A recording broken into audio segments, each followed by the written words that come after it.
국내 코로나19 확진자가 오늘 580여 명 추가돼 3,736명을 기록했습니다. 대구에서 치료를 받던 남성이 숨져 사망자는 18명으로 늘었습니다. 대구 의료 상황이 어떤지 대구 대책본부 연결해 알아봅니다. 신천지 신도 일부가 1월 중 중국 우한에 다녀온 사실이 확인됐습니다. 신천지에 대한 수사 촉구가 나오는 가운데 이만희 총회장은 코로나 검사를 받은 것으로 알려졌습니다.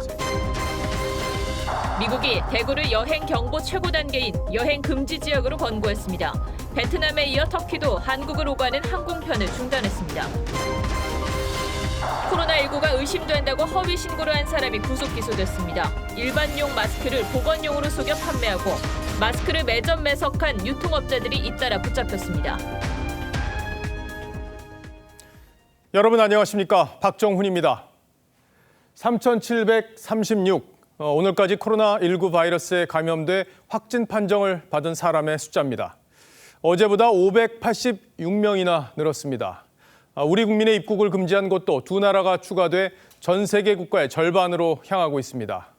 외출도 마음 놓고 할 수 없고 외국도 마음대로 갈 수 없는 나라. 첫날을 맞은 2020년 3월 대한민국의 현실입니다. 오늘 하루 대구 확진자는 469명이 늘어 이제 2,705명이 됐습니다. 오전 기준으로 대구 확진자 가운데 73%는 신천지 대구교회와 관련이 있습니다.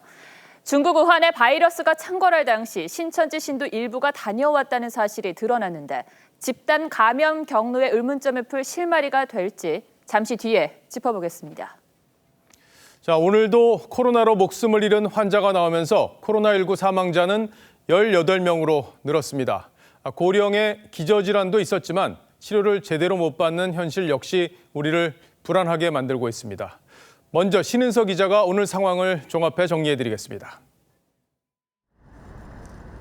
하루 새 추가된 586명의 확진자 가운데 대구에서 469명, 경북에서 67명이 나왔습니다.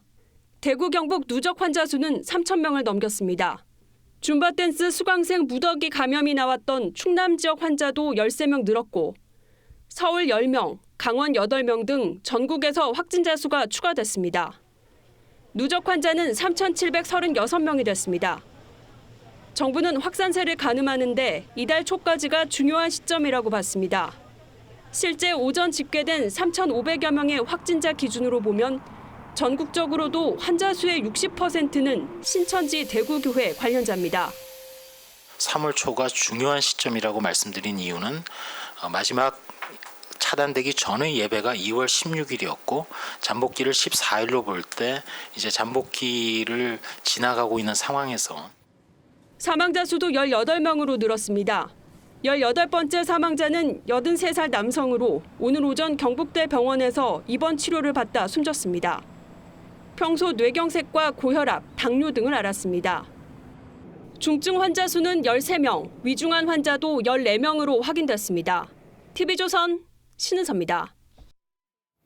이렇게 확진자가 늘어나고 있고 병상과 의료진은 크게 부족하기 때문에 누굴 먼저 치료해야 할지 우선순위를 정하는 게 중요한 문제가 됐습니다. 정부가 그 대응 방침을 발표했는데 기저질환이 있는 중증 환자들은 먼저 입원시키고 경증 환자는 자가격리와 함께 공공시설에서 치료하는 방식입니다. 고서정 기자가 자세히 전해드리겠습니다. 내일부터는 코로나19 확진자라도 경증이면 입원 치료를 받지 않게 됩니다. 기저질환 보유자나 고령 환자들은 증상이 경증이라도 우선 입원하게 됩니다. 약 80% 정도가 의학적으로 입원이 요구되지 않는 경증 환자라는 점입니다. 중등도 이상의 환자는 신속하게 입원시켜 이를 위해 각 지자체에서 의료진들로 환자관리반을 구성해 확진 환자들을 중증도에 따라 분류합니다. 경증 환자들은 전파 차단을 목적으로 생활치료센터에 격리돼 의학적인 모니터링과 치료를 받게 됩니다. 지자체는 공공시설이나 숙박시설 등을 활용해 생활치료센터를 운영합니다. 퇴원 기준도 완화돼 병상 회전율을 높입니다. 24시간 간격으로 2번의 검사에서 음성이 나와야 하는 현재의 원칙은 유지하되 발열이나 숨가쁨 증상 등 임상 증상이 호전된 경우에는 퇴원을 검토하게 됩니다. 임상 증상이 호전된 경우는 퇴원하여 생활치료센터에서 전염력이 없어질 때까지 경과 관찰 후 격리를 해제하는 방향으로. 대구 확진자 가운데 입원 조치된 환자는 900명 남짓. 1,600여 명은 병상이 부족해 집에서 입원 대기 중입니다.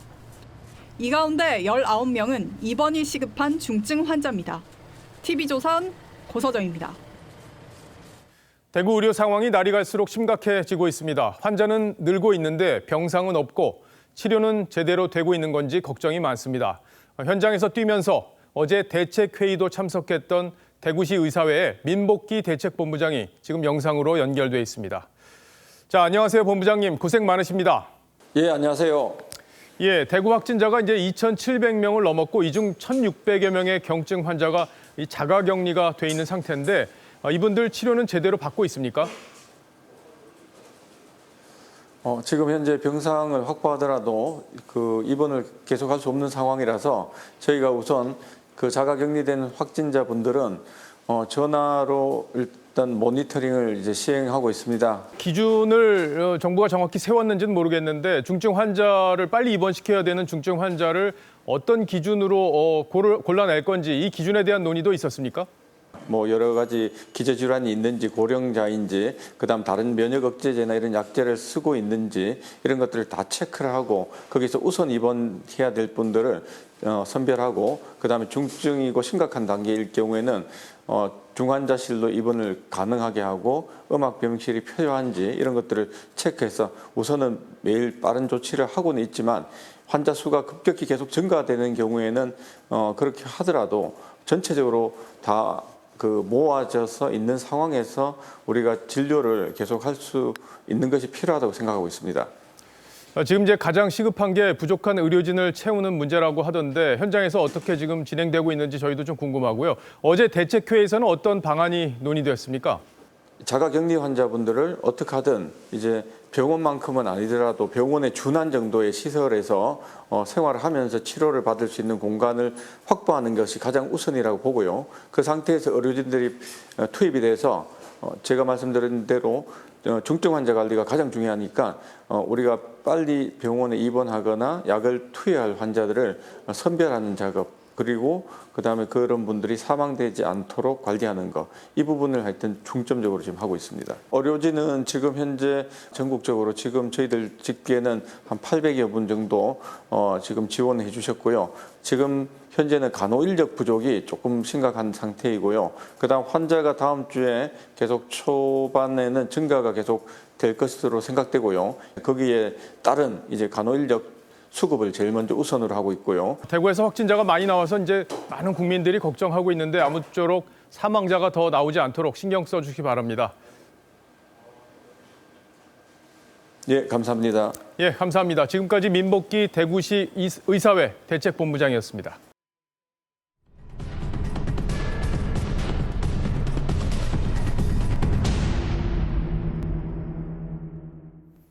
확진자가 급증하면서 대구는 정상적인 도시 기능을 상실해가고 있습니다. 저희 취재 기자가 주말 동안 대구 시내 곳곳을 돌아봤는데 유명한 맛집이 문을 닫을 정도로 도시 전체가 힘을 잃어가고 있었습니다. 대구와 다른 지역을 잇는 교통 기능도 사실상 작동하지 않는다고 합니다. 정막이 감도는 대구 시내 구석구석을 카메라에 담아봤습니다. 함께 보시죠. 오늘의 포커스입니다. 주말마다 인파로 북적이던 대구의 도심 동성로 거리입니다. 거리는 한산하고 식당도 썰렁합니다. 예약 손님마저 끊어지고 있습니다. 예약 손님도 있었는데 취소 많이 되고 이 시간에 원래 손님들 앉아서 드시고 계신데 많이 안 오시죠? 텅텅 비었어요. 코로나19 사태가 터지기 직전 하루에 300명씩 손님을 받았다는 한 유명 식당은 문을 닫았습니다. 찾는 손님이 10분의 1로 줄어들었기 때문입니다. 코로나 전 같은 경우는 하루 손님들이 보통 한 200명, 300명 그 정도 이제 오셨죠. 그렇게 이제 이거 터지고 난 다음에 하루에 3팀 정도, 4팀 이렇게 이제 들어왔죠. 방송과 블로그에 맛집으로 알려진 떡볶이집을 찾아봤습니다. 전국적으로 알려진 이 음식점은 평소 손님줄이 길게 서 있을 정도로 북적였지만 지금은 이렇게 영업을 중단했습니다. 감소를 하기보다 뭐 사람이 없었죠. 장사를 하면은 오히려 더 손해가 되죠. 경기가 얼어붙으면서 청년들의 일거리가 줄어들었습니다. 문 닫는 상점들이 늘다 보니 일을 하고 싶어도 어쩔 수 없는 형편입니다. 저도 알바를 좀 많이 하는데 지금 출근도 다 못하고 있는 상황이거든요. 알바다 보니까 이제 인건비를 줄이려고 좀 알바생들은 출근을 안 시키고 있는 것 같아요. KTX, SRT 등 대구와 다른 지역을 이어주는 동대구역을 가봤습니다. 역사 안으로 들어가자 열차를 이용하는 승객들은 보이지 않고 문 닫는 상점들만 줄지어 있습니다. 이런 대책 없어요. 많으면 3개 내면 되는 것 같은데. 택시 운전사들도 손님을 태우는 것이 너무나도 어렵다고 고충을 토로합니다. 과거에는 15분, 20분이면 승객을 모시고 나갔는데 지금은 기본이 1시간, 길게는 2시간 그렇게까지 걸리고 있습니다. 여행객들로 북적여야 할 대구공항에도 직원 외에는 사람을 찾아볼 수 없습니다. 외국 관광객들의 발길도 끊어졌고 대구를 오가는 하늘길이 닫혔습니다. 국제선도 지금 없고 국내선은 두 편 줄어든 건 알고 있는데 코로나19 확산세가 멈출 기미가 보이지 않으면서 그 피해가 자영업자, 아르바이트생, 그리고 대구 시민들 모두에게 돌아가고 있습니다. 뉴스7 포커스였습니다. 네, 이번에는 신천지 상황을 자세히 살펴보죠. 신천지 측은 지난해 연말 이후 우한에서 활동하는 신도가 국내로 입국한 사례가 없다고 밝힌 바 있습니다. 하지만 정부는 올해 1월에도 신도 일부가 우한을 방문한 것으로 보고 있습니다. 이런 가운데 신천지 측은 이만희 총회장도 어제 코로나 검사를 받았다고 밝혔습니다. 한송원 기자가 자세히 설명하겠습니다. 그동안 신천지 측은 20만 명이 넘는 신도들의 출입국 여부를 일일이 파악하기는 어렵다며 올해 초 중국 우한에서 한국을 방문한 신도는 없었다고 밝혀왔습니다. 1월, 2월에 여기 한국에 여기 온 사람도 있으면 말하라. 간 사람 없다. 우리는 뭐 특별하게 조사를 한다는 게 그냥 이렇게 문자로 내리거나 이렇게 하는 정도인데. 그러나 보건당국은 신천지 신도 중 일부가 지난 1월 중국 우한을 방문한 것으로 파악했습니다. 일단은 그 우한을 1월 중에 방문한 것으로 지금 파악되고 있는 사례가 일부 나타나고는 있는 상황입니다. 보건당국은 우한 방문 신도 규모가 크지 않아 1월부터 거꾸로 하나하나 경로를 파악해 나가고 있다고 덧붙였습니다. 앞서 법무부는 지난해 7월부터 올해 2월 27일까지 중국 우한을 방문한 신천지 한국인 신도 수가 41명이라고 밝혔는데 전염병이 확산하기 시작한 1, 2월 기록은 발표하지 않았습니다. 이에 따라 감염 확산의 중심이 된 신천지 대구교회의 감염 경로가 밝혀질지 주목됩니다. 신천지 측은 정치 지도자 여러분께 보내는 호소문을 통해 신천지를 범죄 집단화하는 시도를 멈춰달라고 요청했습니다. 이와 함께 이만희 총회장도 어제 코로나19 검사를 받았다며 검사 결과를 기다리고 있다고 설명했습니다. TV조선 한송원입니다. 이런 상황에서 총선을 앞둔 여권은 신천지에 대해 강도 높은 수사를 촉구하고 있습니다. 추미애 법무장관은 이미 강제 수사를 지시한 바 있죠. 하지만 검찰은 신중한 입장이라고 합니다. 왜 그런 건지 김보건 기자의 설명을 들어보시죠. 박원순 서울시장이 윤석열 검찰총장에게 신천지교회 이만희 총회장을 체포하라고 촉구했습니다. 그것이 지금 검찰이 해야 할 일이라고도 했습니다. 추미애 법무장관도 최근 고발과 수사 의뢰가 없더라도 압수수색 등 강제 수사에 착수하라고 검찰에 지시했습니다. 은밀함이 중요한 압수수색 지시를 법무부가 먼저 공개하면서 증거인멸을 부추겼다는 비판이 나왔습니다. 코로나19 확산이 윤석열 총장 때문이라는 말도 나왔습니다. 경기 의정부 을에 출마한 민주당 소속의 한 예비후보는 빛의 속도로 이루어졌던 조국 전 장관 수사와 달리 신천지 수사는 뒤늦게 추진하고 나섰다며 직무유기라고 주장했습니다. 민주당 내에서도 지난주 내내 신천지에 대한 강제 수사 목소리가 이어졌습니다. 협조 요청에 불응한다면 가능한 수단을 총동원해서 강력하게. 검찰은 신중한 입장입니다. 검찰 관계자는 신도들의 반발과 잠적, 조직적 저항에 직면해 질본 방역에 오히려 혼선을 주지 않을까 우려가 있다고 했습니다. TV조선 김보건입니다. 네, 뉴스 시작 전까지 코로나19 사망자는 18명으로 집계가 됐습니다. 그런데 방금 자가 격리 중이던 2명이 더 숨지면서 사망자가 20명으로 늘었다는 소식이 들어와 있습니다. 오늘 하루에만 3명이 숨진 건데 자세한 소식은 들어오는 대로 전해드리겠습니다. 자, 오늘 확진자의 몇몇 사례를 짚어보겠습니다. 경북 경산에서는 태어난 지 45일 된 아기가 코로나19에 감염됐습니다. 나이가 가장 어린 확진자인데 부모 모두 확진 판정을 받았습니다. 이심철 기자입니다. 지난달 15일 태어난 남자 아기 A군이 코로나19 확진 판정을 받았습니다. 생후 45일, 3,000명이 넘은 국내 확진자 가운데 가장 나이가 어립니다. A군의 어머니도 검사 결과 확진 판정을 받았습니다. 모자는 특별한 증상을 보이지 않고 있어 경북 경산집에 격리했습니다. A군이 발열 등의 증상을 보이면 소아 병동이 있는 병원으로 옮길 계획입니다. 열이 없고 특별한 증상이 없고 컨디션이 좋은 상태이면 오히려 병원보다도 자가 격리를 하는 것도 괜찮다. 상주 적십자병원에 소아청소년과가 있습니다. 그 의사와 협의를 해서 준비를 하고 있고. A군의 어머니는 출산 후 경북 의성의 시댁에서 산후조리를 했습니다. 방역당국은 지난 27일 A군의 아버지가 확진 판정을 받자 가족에 대한 검체를 실시했습니다. 모자만 확진 판정을 받았고 나머지 접촉가족 5명은 음성 판정을 받았습니다. 경북 포항에서도 3살 아이가 코로나 확진 판정을 받았습니다. 방역당국은 확진자와 접촉한 아버지가 자가 격리를 하면서 추가 감염이 된 것으로 보고 있습니다. TV조선 이심철입니다. 전주에서는 이런 일도 있었습니다. 대구에 거주하는 남성이 전주에서 확진 판정을 받았습니다. 대구에서는 검사를 제때 받기 어렵다 보니 원정 진료에 나선 건데 이 때문에 프로농구 리그가 중단되는 사태가 벌어졌습니다. 농구팀이 머물던 호텔에 이 남성도 묵었던 겁니다. 오선열 기자가 취재했습니다. 대구에 사는 52살 A씨는 지난 24일부터 발열과 근육통 증상을 보였습니다. A씨는 지난 28일 지인의 권유로 대구에서 2시간 떨어진 전주 진료소를 방문했습니다. 대구에선 코로나19 검사 수요가 몰리면서 진료받는 게 까다롭기 때문입니다. 사람이 너무 많으니까 어느 정도 가벼운 강제는 다 돌려 보내시고 도외 관계분 있죠. 지인이나 그런 가족들 학교이나 그런 사람들은 검사 갑자기 우리가 돌려줘야 되래요.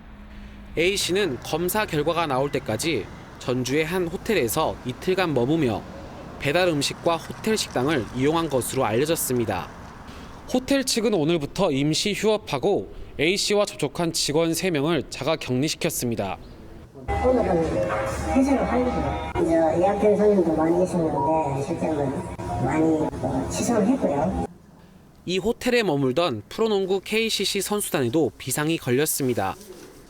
확진자가 아침 식사를 한 호텔 식당에서 KCC 선수단이 2시간쯤 뒤 식사를 한 것으로 확인되면서 프로농구 경기가 잠정 중단되는 사상 초유의 사태가 벌어졌습니다. 선수들은 접촉자로 분류되진 않았지만 불안감을 가지고 있는 것으로 알려졌습니다. TV조선 오순열입니다. 네, 가족 전염 사례가 또 있습니다. 경기도 화성에서 부부와 10대 2딸 등 일가족 4명이 확진 판정을 받았습니다. 그리고 강원도에서는 처음으로 중국인 유학생 확진자가 나왔습니다. 이 소식은 김승돈 기자가 취재했습니다. 경기도 화성에 사는 60살 A씨는 지난달 28일 코로나19 확진 판정을 받았습니다. 다음 날 A씨의 아내와 16살, 14살 2딸도 확진자 명단에 올랐습니다. 이들은 모두 경기도 의료원 안성병원으로 이송됐습니다. 아버님은 이유가 없었고 가족들은 어제 다 가신 걸 알고. 일가족이 한꺼번에 확진 판정을 받았다는 소식이 전해지면서 이웃들은 불안해합니다. 저는 1년밖에 안 됐으니까 애들이 다 더욱 위생적인 그런 거에 더 신경을 쓰게 돼서. A씨는 화성의 현대차 사원 아파트에서 환경 미화 업무를 담당하고 있습니다. 이 남성과 함께 근무하는 직장 동료 한 명도 코로나19 확진 판정을 받았습니다. A씨는 최근 해외나 대구, 경북 등을 방문하지 않은 것으로 전해졌습니다.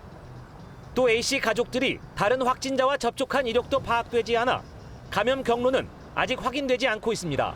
외국에 나가시거나 이런 거 전혀 없고 국내에서도 중국 사람들 접촉력이 없다고 강원도에서는 지난달 28일 입국한 중국인 유학생이 코로나19 확진 판정을 받았습니다. 이 중국인 유학생은 강릉 가톨릭 광동대 기숙사에서 격리 생활하다 확진 판정을 받고 삼척의료원으로 이송됐습니다. 중국인 유학생이 코로나19 확진 판정을 받은 것은 이번이 처음입니다. TV조선 김승도입니다. 네, 확진자가 수천 명에 이르는 지금 단계에서는 유입을 막는 방역 대책에는 한계가 있고 이제는 검사와 치료로 확산세를 꺾는 게 급선무입니다. 아직까지 치료제가 없다는데 그럼 대체 언제쯤 치료제가 나오는 건지 자세히 뜯어보겠습니다. 오늘은 중앙대 약학대학 설대우 교수와 함께합니다. 자, 교수님, 코로나19가 가장 두려운 이유가 이 치료제가 없다는 건데 그럼 환자들은 지금 어떻게 치료를 하고 있습니까? 예, 기본적으로 본인 면역력으로 치료가 되길 기대하면서 네. 대증요법, 즉 정상에 맞는 치료, 예를 들어 열이 나면 해열제를 쓰고 폐렴이 심해 호흡이 곤란할 경우 산소호흡기를 이용하는 그런 식입니다. 네, 그런데 4월쯤에 치료제가 나올 것이다라는 말이 떠돌기도 했었는데 사실입니까? 국내외에서 코로나19에 특화된 신약을 개발 중이긴 합니다만 실제로 상용화가 쉽지는 않습니다. 네. 약이 개발되면 동물 시험을 거쳐 사람을 대상으로 한 임상 시험을 3단계에 걸쳐 시행해야 하는데 이 과정이 최소 수년이 걸리고요. 네. 또 그 이후에도 대량 생산을 위한 제조 공정을 만드는데도 엄청난 자본이 투입돼야 하기 때문입니다. 그래서 결국 약이 나올 점에는 감염 유행이 끝나 골든타임을 놓치게 되는 겁니다. 2003년 사스나 2015년 메르스도 아직까지 치료제가 없는 실정입니다. 그렇다면 4월 치료제 출시설은 어렵겠군요. 자, 그리고 중국에서는 완치자의 피를 뽑아서 치료하는 방법도 있다고 하던데 이게 효과가 있습니까? 예, 완치자의 혈액을 활용하는 치료법은 항바이러스제나 항생제 등이 없던 예전에는 많이 시도를 했었는데요. 네. 신종 감염병 유행 등 매우 절박한 상황에서 제한적으로 쓰이기도 합니다만 요즘에는 부작용 등이 우려돼 잘 사용하지 않고 있습니다. 그럼 지금은 개인의 면역력에 의지하는 것 말고는 다른 방법이 없습니까? 이미 개발된 약을 활용하는 방법이 있을 수 있습니다. 예. 기존 약 가운데 코로나19에 효능이 있는 약을 발굴하면 개발 기간이 별도로 필요가 없고 특히 기존 약은 이미 오랜 기간 사용이 되어 왔기 때문에 약물 독성 등이 검증되어서 인체 안정성도 충분히 확보할 수 있는 장점이 있습니다. 기존 약을 활용한다라면 이 코로나19에 효과가 있는 기존 약이 있습니까? 예, 고령자나 기저질환이 있는 고위험 환자에게 투여해본 결과 몇몇 치료제가 효과가 있는 것으로 확인이 됐는데요. 네. 전 세계적으로 4종류가 있는 것으로 현재 파악되고 있습니다. 네, 뭐가 있습니까? 에이즈 치료제, 말라리아 치료제, 에볼라 치료제, 신종플루의 또 다른 형태의 치료제 등이 있는데요. 현재 우리나라에서는 에이즈와 말라리아 치료제 이 두 가지를 사용하고 있습니다. 메르스 당시에도 이들 약들은 사용했던 것으로 일부 환자에게 효과가 있다고 잘 알려져 있습니다. 네. 특히 에볼라 치료제는 미국과 중국에서 또 신종플루 치료제 아비가는 일본에서 효과가 있다고 알려져 있는 약들입니다. 그런데 우리나라는 왜 이 에볼라 치료제와 신종플루 치료제를 사용하지 않는 겁니까? 지금 에볼라 치료제는 아직 미국에서 임상 시험을 하고 있는 약이고요. 예. 또 신종플루 치료제 아비가는 일본에서만 허가된 약이라서 한국에 들여오지 못하고 있습니다. 신종플루 치료제는 우리가 알고 있는 이 타미플루는 아닌 겁니까? 네, 아닙니다. 때문에 정부는 아비간에 대해서는 현재 긴급 수입 형태로 허가 절차를 거쳐 도입하려고 검토 중입니다. 아무래도 종류가 많으면 이 환자에게는 이 약을, 저 환자에게는 저 약을 투여하는 등 환자 맞춤형 약 투입이 가능하게 되기 때문입니다. 네. 자, 만약에 전 세계적으로 대유행이 된다면 이 약마저도 부족하게 되는 건 아닌가 이런 걱정도 들거든요. 그럴 수 있습니다. 지금 코로나19 진단 시약 또한 다국적 제약회사에서 공급받고 있는데요. 이 제약사에서 중국의 물량을 대량으로 공급하면서 한국에 며칠째 시약이 들어오지 않고 있습니다. 때문에 수입 절차 간소화뿐 아니라 제약회사와의 계약이나 관계도 매우 중요하다고 생각이 됩니다. 네, 정부가 초기 방역에는 실패했지만 지금이라도 이 확진자 치료를 위한 방안을 빨리 마련해야겠군요. 교수님 오늘 잘 들었습니다. 예. 네, 바이러스가 퍼진 한국에서 사람이 들어오는 걸 좋아할 나라는 없을 겁니다. 하지만 자고 나면 늘어나는 입국 제한국 숫자를 보면 불안감을 넘어 공포감이 몰려옵니다. 트럼프 행정부는 오늘 대구에 대해 최고 경보 단계인 여행 금지를 권고했습니다. 입국 제한도 시간 문제라고 합니다. 방역이 제대로 안 되고 있는데 외교가 힘을 받긴 어렵겠죠. 송무빈 기자입니다. 미 국무부가 코로나19 확산을 이유로 대구 여행을 금지하는 권고를 내렸습니다. 미국에서 첫 사망자가 나오고 지역사회 전파 우려가 커지자 대책을 내놓은 겁니다. We are going to increase to the highest level of advisory, which is level 4, advising Americans do not travel to specific regions in Italy and South Korea. 다만 국무부 여행경보는 권고사항이라 출국을 강제로 막는 것은 아닙니다. 한국 전체에 대해선 3단계인 여행 재고를 유지했습니다. 그러나 국내 코로나19 확산세가 지금과 같은 속도로 계속될 경우 한국인의 미국 입국을 제한하는 조치도 추가로 내려질 수 있다는 전망입니다. 강경화 외교부 장관은 비건 미 국무부 부장관과 통화에서 과도한 조치를 자제해달라고 요청했습니다. 현재까지 한국인의 입국을 제한한 나라는 78개에 이릅니다. 베트남에선 하노이에 이어 호찌민 공항에서도 한국발 여행기 착륙을 불허해 국내 항공사들은 빈 여객기를 띄워 승객들을 실어 나르고 있습니다. 그냥 격리시켜놓고 어떤 매뉴얼도 없이 하다 보니까 도착하자마자 학교 같은 데로 다 들어보내더니 말도 없어요. 터키도 한국을 오가는 여객기의 운항을 중단해 오늘 오전 귀국하려던 우리 국민 47명의 발이 묶였습니다. TV조선 송무빈입니다. 드디어 수도권에도 마스크가 대량으로 풀렸습니다. 오늘 농협 측이 서울과 경기도에 마스크 110만 장을 판매했는데 현장에는 아침부터 마스크를 구하러 나온 시민들로 북새통을 이뤘습니다. 황선영 기자와 함께 현장으로 가보시죠. 마트 앞에 시민들의 줄이 꼬리에 꼬리를 물었습니다. 약 500m, 끝이 보이지 않습니다.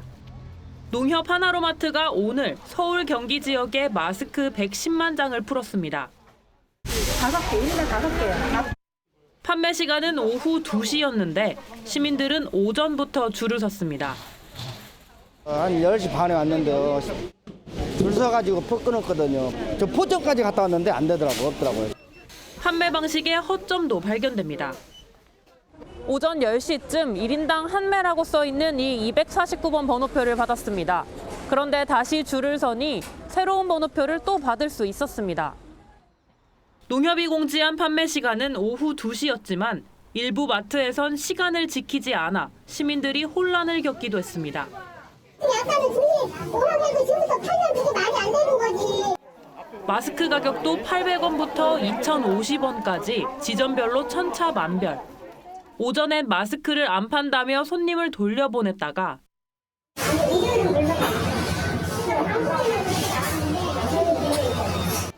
다시 판매를 공지한 마트도 있었습니다. 농협 측은 오늘 새벽 급한 공지로 혼선이 있었다고 해명하며 내일도 마스크를 판매한다고 밝혔습니다. 이와 함께 교육부는 전국 초중고교가 비축해둔 마스크 580만 개를 수거해 추가로 일반에 공급할 계획입니다.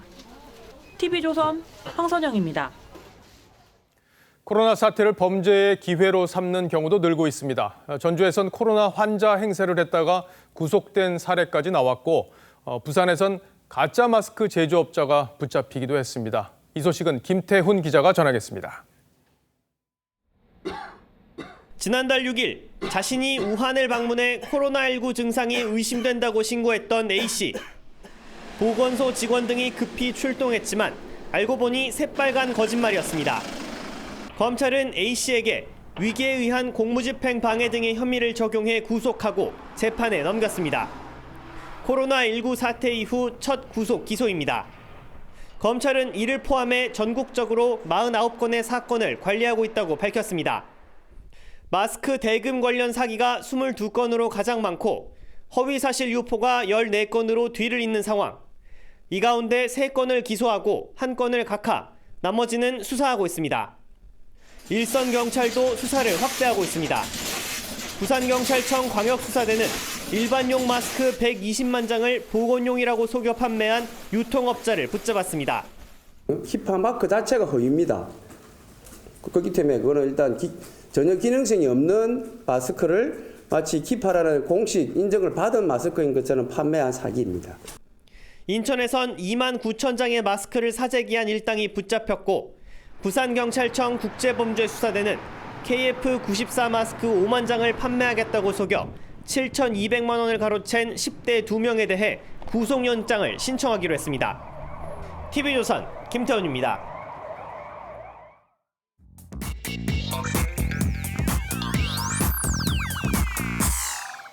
궁금한 뒷이야기를 들어보면서 물음표가 느낌표로 바뀌는 뉴스의 재구성 뉴스야 시간입니다. 오늘은 정치부 서주민 기자와 함께합니다.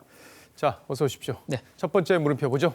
네, 첫 번째 물음표는 비례연대 유혹에 빠진 여로 하겠습니다. 예, 비례정당 창당이 아니라 연대군요. 네. 근데 지난주에 민주당이 비례정당을 만들기는 어려울 거다 이렇게 서 기자가 예측을 했었고, 네. 근데 그 사이에 마포에서 이제 비례정당과 관련된 논의를 하는 모임이 네. 보도가 됐었어요. 네. 그리고 진보 진영에서 또 비례정당을 창당하는 이런 일들이 있었는데. 네. 이제 연대 문제가 본격적으로 거론이 되는 거군요. 그렇습니다. 이 비례 정당을 논의했다는 이른바 5인 회동 보도 이후에 민주당에서 또다시 분명하게 이 비례 정당 창당은 없다고 선을 그었습니다. 대신에 당 외부에서 만든 비례 정당과의 연대가 유력하게 거론이 됩니다. 그러니까 진보 진영에서 정당을 만들어 놓으면 민주당은 거기와 연대를 하는 방식이다 이런 것 같은데 네. 연대라면 이제 구체적으로 어떤 방식으로 진행이 되는 겁니까? 네, 이 지난달 28일 그 진보 진영 시민단체들의 모임인 주권자 전국회의가 비례대표용 연합정당을 만들자고 제안을 했습니다. 함께 미래한국당이라는 사상 소유의 꼼수를 저지하고 정치개혁을 완수하기 위한 선거연합 정당을 만들어냅시다. 네, 민주당 핵심 관계자는 바로 이날 오후에 이해찬 대표가 이 구체적인 내용이 담긴 제안서를 받았다면서 이번 주 당 차원에서 이에 대한 논의를 시작할 것이라고 말했습니다. 제안 내용은 이렇습니다. 민주당, 정의당 등을 비롯한 이 진보 진영이 힘을 합쳐서 비례용 연합 정당을 만들고 각 정당에서 선출된 이 비례대표 후보들을 여기에 파견하자는 겁니다. 그러니까 결론을 쪽으로 보면 따로따로 뽑지 말고 한 곳에서 다 연대 정당에서 뽑은 다음에 공천을 하면 더 많은 당선자를 만들어낼 수 있지 않겠냐 이런 구상인데 그렇게 되면 구체적으로 어떻게 숫자가 달라집니까? 네, 최근 정당 지지율을 가지고 저희가 시뮬레이션을 한번 해봤습니다. 지금처럼 미래한국당만 있을 땐 민주당이 10석, 미래한국당이 29석, 정의당이 8석 정도를 가져가는 걸로 예상이 됩니다. 그런데 민주당과 정의당이 모두 연합정당에 참여한다고 가정하면 연합정당이 32석을 가져가고요. 미래한국당 의석수는 15석으로 절반 가까이 줄어드는 결과가 나옵니다. 이 현재 지역구 의석을 기준으로 민주당은 일당도 그대로 지키게 됩니다. 근데 뭐 얘기를 들어보면은 뭐 상당히 가능성이 높고 또 여권에서는 추진할 가능성이 높아 보이는데 어려운 점은 없습니까? 네, 현실적으로 연대하는데 어려움도 있습니다. 명분을 중시하는 정의당이 참여할지가 가장 큰 변수가 될 텐데 심상정 대표는 일단 부정적인 입장을 내놓으면서 선을 그었습니다. 특권 꼼수 미래 통합당 세력의 의석을 뺏어오는 것이 아닙니다. 결국 정의당을 비롯한 군소 진보 정당의 몫이 이전되는 것일 뿐입니다. 다만 민주당만 참여할 경우 정의당은 의석수에서 이 손해를 보기 때문에 고민이 클 듯합니다. 예, 뭐 지금까지 얘기를 종합해 보면은 비례연대 논의 이게 총선에서 가장 큰 변수가 또 될 것 같습니다. 자, 첫 번째 물음표 정리해 주시죠. 네, 첫 번째 물음표 비례정당 유혹에 빠진 여의 느낌표는 꼼수 역공 금단의 열매로 했습니다. 당내 영남 의원들 사이에 이 비례연대 역시 꼼수라는 말들이 나오고 있습니다. 자칫 수도권 의석을 잃는 소탐 대실이라는 시각도 있는데 민주당 지도부가 어떤 결정을 내릴지 두고 봐야 할 것 같습니다. 예, 잘 지켜보죠. 두 번째 물음표로 가보죠. 네, 두 번째 물음표는 아빠 찬스 논란 재점화로 했습니다. 예, 문희상 국회의장의 아들 석균 씨 사진인데 네. 지역구 세습 논란 탓에 이미 불출마를 선언해서 저 논란이 이제 사그러들었다 이렇게 보였는데 네. 지금 제목을 보면 재점화 이렇게 돼 있어요. 예, 그 당 안팎에서 비난이 나오면서 문희장 지역구인 의정부 갑지역 출마를 포기를 했었죠. 하지만 이 무소속 출마 이야기가 나오면서 논란이 다시 재점화되고 있습니다. 이제 무소속으로 나온다고 하면 아빠 찬스와는 무관해 보이는데 네. 왜 논란이 되는지 속사정이 있습니까? 예, 그렇습니다. 그 민주당은 방금 30대 영입 인사죠. 오영환 전 소방관을 이 지역에 전략 공천하는 것으로 결정을 했습니다. 그러니까 오영환 후보가 의정부 갑에 연고가 있는지 이것도 중요하겠네요. 예, 딱히 연고는 없습니다. 없습니까? 그렇습니다. 본인의 이야기를 한번 들어보시죠. 태어난 곳은 동두천인데 예. 부산에서 7살, 8살부터 20대까지 계속 살아서 오히려 고향은 부산 같은 그런 느낌입니다. 부산 남자네요. 예, 부산 남자. 예, 이 때문에 이 막상 공천은 됐지만 의정부 갑 당원들이 지원할지가 미지수입니다. 제가 이 지역 조직을 관리하는 핵심 인사와 통화를 해봤는데 당에서 후보를 내더라도 그 결정에 따를지 여부는 조직원들 마음에 달려있는 것이라고 말을 했습니다. 근데 이 지역에는 이제 친박 신당 창당을 준비하는 홍문정 의원이 출마 의사를 보이고 있잖아요. 네. 석균 씨 입장도 좀 들어봐야 될 텐데 취재를 해봤습니까? 네, 이 며칠 동안 전혀 연락이 닿지 않았습니다. 다만 석균 씨의 페이스북을 보면 지역 유력 인사들을 최근까지 꾸준히 만나고 있는 것으로 확인이 됩니다. 자, 그런데 이제 출마를 안 하겠다 이렇게 선언을 했다가 다시 출마하는 것도 쉽지 않은 일이잖아요. 예, 그렇습니다. 현재 이 지역에서는 전 의정부 시장, 지역 체육회, 또 종교단체 등이 석균 씨의 무소속 출마를 요구하고 있습니다. 석균 씨 입장에서는 이런 분위기를 명분으로 출마로 돌아설 가능성이 있습니다. 결국에는 이제 당선 가능성이 있다 이렇게 판단이 되면은 출마를 할 수 있겠다. 네. 이렇게 지금으로서는 전망을 해볼 수 있겠네요. 네. 자, 두 번째 물음표도 정리해 볼까요? 예, 두 번째 물음표. 아빠 찬스 논란 재점화의 느낌표는 살아있는 무소속 찬스로 했습니다. 예, 석균 씨가 이제 불출마하는 과정에 당 지도부가 적극적으로 설득을 했다 이런 말들이 있었는데 무소속으로 출마한다면 다시 논란이 불거질 수 있겠어요. 잘 들었습니다. 지금까지 서주민 기자였습니다. 네, 오늘은 3.1절입니다. 코로나19 여파로 101번째 3.1절 기념식은 야외에서 최소 규모로 치러졌습니다. 장관들과 당대표들이 마스크를 쓰고 주먹으로 인사를 하는 보기 드문 장면들이 나왔습니다. 문재인 대통령도 코로나 위기 극복 메시지를 강조했습니다. 최주영 기자입니다. 사부요인과 정당 대표, 장관들이 마스크를 쓴 채 들어서고 악수 대신 주먹을 부딪히며 서로 인사합니다. 방역 소독 작업을 완료했고 3.1절 기념식 중에 마스크를 벗어주시고 101주년을 맞은 3.1절 기념식은 코로나19 여파로 50여 명만 모인 채 치러졌습니다. 청와대는 역대 어느 정부에서도 3.1절 행사를 취소한 적은 없었다고 했습니다. 문재인 대통령의 3.1절 기념사 역시 상당 부분을 코로나19로 인한 위기 극복의 의지를 다지는 내용에 치중됐습니다. 코로나19를 이겨낼 수 있고 위축된 경제를 되살릴 수 있습니다. 대구 경북은 결코 외롭지 않습니다. 기념식에서는 국난 극복의 의지를 다졌던 역대 대통령들의 메시지가 영상으로 소개됐는데 노태우, 이명박, 박근혜 전 대통령은 빠졌습니다. 한편 문 대통령은 봉오동과 청산리 전투를 이끈 독립군 홍범도 장군의 유해를 100년 만에 국내로 봉환한다고 알렸습니다. TV조선 최지원입니다. 3.1절을 맞아 일제 잔재들을 점검해봤습니다. 많이 청산됐다고는 하지만 아직도 일제가 세운 탑과 기념비가 곳곳에 남아있습니다. 게다가 상당수는 우리 호국 영령을 기리는 기념비로 재활용했다는 논란도 있는데요. 왜 새로 만들지 않는 건지 현장 추적 차순우 기자가 취재했습니다.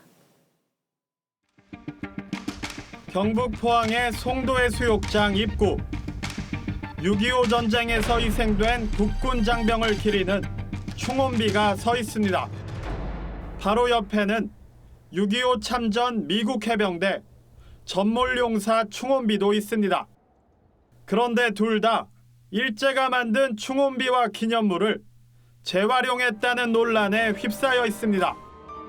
일제강점기 출판된 포항지에 따르면 일본은 3.1운동을 진압한 일본 제양군인회에 공을 기리며 비석을 세웠는데 전몰용사 충원비가 이와 비슷하단 겁니다. 뾰족한 부분 날려버렸지. 날려버리고 그대로 채워. 국군 충원비도 일제강점기 포항 수탈에 앞장섰던 일본인 유력가의 동상 일부와 모양이 같습니다. 똑같네. 이번엔 광주 송도공원 호국영령 현충탑 옆에 또 다른 탑이 솟아 있습니다. 일제가 조선인에게 일본인이 되길 강요하며 세운 한국신민 서사탑인데 내용만 더 씌워진 채 그대로 남아 있습니다. 이 뒷면을 보시면 글씨가 있었던 것 같은데 뭘로 지금 덧칠을 해놨네요. 우리 연충비와 섞인 일제 기념비는 곳곳에 있습니다. 포항구룡포 충원각도 그중 하나인데 보시는 것처럼 충원탑과 충원각 사이에 일제강점기 일본군이 만든 탑의 기단부가 그대로 남아 있습니다. 현충탑 상당수가 일제 양식을 따라했다는 논란도 끊이지 않습니다. 해남 기미독립선언비와 광주 순직군경 충원비 등은 끝이 뾰족한 모양인데 일본식이라고 해가지고 들었는데 끝이 둥글거나 관석이 씌워진 전통 비석과는 달라 보입니다. 기린 형태는 이런 거에다 안에 뭐 들어있는 거거나. 일각에선 이런 양식이 일제강점기를 통해 도입됐다는 분석이 나옵니다. 일본군들이 그 당시에 생각하던 이미지가 있는 거거든요. 천황한테 충성봉사하겠다 하는. 재활용 논란이 불거진 호국영령 기린비 철거 및 교체 요구는 꾸준히 제기돼 왔습니다. 바꿔야 된다는 이런 여론이 상당히 있었는데 이조차도 중간에 잊어져 버렸어요. 그런데도 바뀌지 않는 이유는 뭘까? 보훈처는 재활용 의혹 관련 자료가 없고 사각불은 보편적 양식이란 입장입니다. 대책은 뭐 따로 없으신 건? 근데 이제 저희도 그 검토하는 시간이 필요하고 저희가 지금 더 말씀드리는 건 좀 곤란할 것 같고. 일제 기념물에 대한 정확한 조사와 정리 작업이 필요해 보입니다. 현장 추적 차순우입니다. 네, 뉴스 초반에 전해드렸던 코로나 추가 사망자 소식 다시 전해드립니다. 코로나19 확진자 2명이 대구에서 또 숨졌습니다. 대구시 보건당국에 따르면 오늘 오후 4시 20분쯤 대구 가톨릭병원으로 이송된 86살 여성이 숨졌습니다. 이 여성은 당뇨와 고혈압을 앓고 있었고 입원 대기 중이었습니다. 앞서 오후 2시 25분쯤에는 칠곡 경북대병원에서 입원 치료를 받던 80살 남성이 숨졌습니다. 이로써 국내 코로나19 사망자는 20명으로 늘었습니다.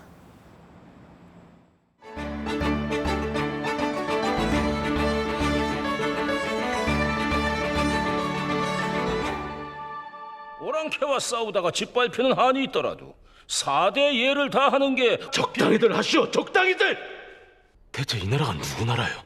뭐라? 이 땅이 오랑캐에게 짓밟혀도 상관없다고? 8년 전 영화 광해가 나왔을 때 진보 진영은 열광했습니다. 문재인 대통령은 눈물을 훔치느라 한동안 자리를 뜨지 못했다고 하죠. 미국의 안보를 의지하면서 경제 강국으로 성장한 현실을 4대로 보는 과거 운동권 시각과 무관치 않았을 겁니다. 코로나19 바이러스가 대한민국을 덮치고 있는 요즘 영화 광해가 다시 화제입니다. 나라 전체가 위기에 빠진 상황에서도 중국을 챙기는 모습과 겹쳐지기 때문일 겁니다. 당장 우리 쓸 의료용품도 부족한 상황에서 중국에 약속한 500만 달러를 보내겠다는 정부의 설명에 4대 아니냐는 사람들이 적지 않습니다. 그래서 광해군의 영화 속 사자후는 지금 이 순간에도 힘있게 들립니다. 명황제가 그리 좋으시면 나라를 통째로 갖다 바치시든가. 그 대상이 미국이든 중국이든 국민의 자존심을 지켜주는 건 정부의 몫이겠죠. 어려울 때 돕는 게 진짜 친구라며 큰 돈을 지원했지만 지금 중국에서 우리 국민이 겪는 수모는 어떻습니까? 한국인 출입 금지 편말에 봉인 딱지까지 붙으면서 한국인의 자긍심은 땅에 떨어졌습니다. 중국 지방정부들이 우리 국민의 입국을 제한하는데도 우리 외교부는 사전에 통지도 받지 못했죠. 그런데도 청와대는 중앙정부 차원의 조치가 아니라고 설명합니다. 이 난리통에 한가롭게 영국을 갔다가 일방적 면담 취소라는 수모까지 당한 강경화 장관. 귀국해서도 당당하기만 합니다. 이제 전 세계 3분의 1 이상이 우리 국민의 입국을 제한하고 있습니다. 우방인 미국까지 가세하면 우리는 사실상 국제적으로 고립됩니다. 대한민국 72년사에 언제 이런 상황이 있었는지 아득하고 암담하기만 합니다. 며칠 전 나온 박원순 서울시장의 중국 응원 메시지는 지금 상황에서 당황스럽게 들립니다. 우한 좋아요, 중국 좋아요. 물론 이번 사태에 신천지의 책임이 어느 정도 있다는 건 부정하기 어렵습니다. 그렇다고 정부 책임이 덜어지는 건 아닙니다. 그걸 통제하고 관리하는 게 정부의 몫이기 때문이겠죠. 이제 많은 국민은 묻고 있습니다. 언제까지 우리가 바이러스 공포에 떨면서 중국 눈치에 자존심까지 상처받으며 살아야 하는 건지. 오늘 앵커가 고른 한마디는 적당히들 하시오, 적당히들 이었습니다.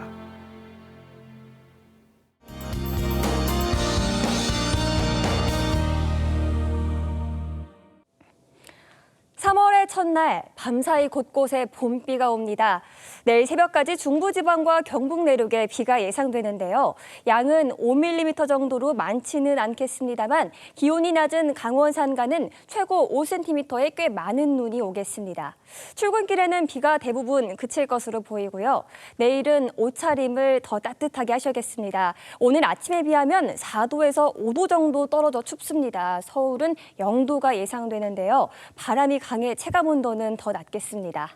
자세한 기온 살펴보면 내일 아침 강릉이 5도, 대구 4도로 출발하겠고요. 낮 기온은 서울이 8도, 대구는 12도 등 대체로 10도 안팎까지 오르겠습니다. 큰 일교차 유의하셔야겠죠. 보시는 것처럼 3월이 시작되면서 봄 기온이 성큼 다가왔습니다. 코로나19 사태가 하루빨리 끝나서 봄 날씨를 만끽할 수 있길 바랍니다. 날씨였습니다.